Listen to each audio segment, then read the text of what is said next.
1,00,000 గొర్రెలను 1,00,000 పొట్టేళ్లను మోషే ఎవరికి పన్నుగా ఇచ్చేవాడు?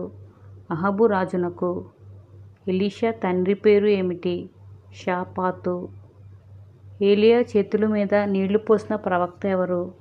ఎలీషా. మోయాబీల మీదకు యుద్ధమునకు వెళ్ళిన 3 రాజులు ఎవరు? ఇశ్రాయేలు రాజు యెహోషాపాతు, ఏదోము రాజు. మోయాబీల మీదకు యుద్ధమునకు ఏ మార్గమున వెళ్ళిరి?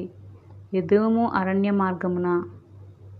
అరణ్యములో నీళ్లు లేక రాజులు ఎవరిని ఆశ్రయించిరి? ఎలీషా ప్రవక్తను. ఎదోము అరణ్యములో లోయను నీళ్లతో నింపినది ఎవరు? ఎలీషా. తన జ్యేష్ఠ కుమారుని ప్రాకారం మీద దహనబలిగా అర్పించినది ఎవరు? మేషా.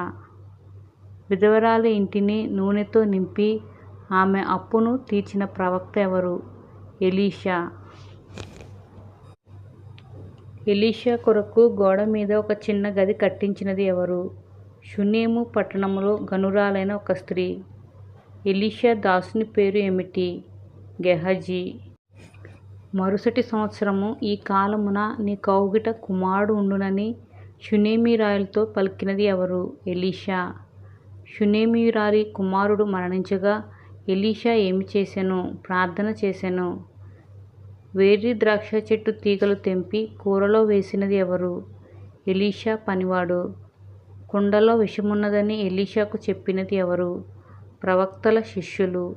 కుండలో పిండి వేసి కూరను శుద్ధి చేసినది ఎవరు? ఎలీషా. 20 రొట్టెలు ఎంతమందికి వడ్డించగా మిగిలెను? 100 మందికి.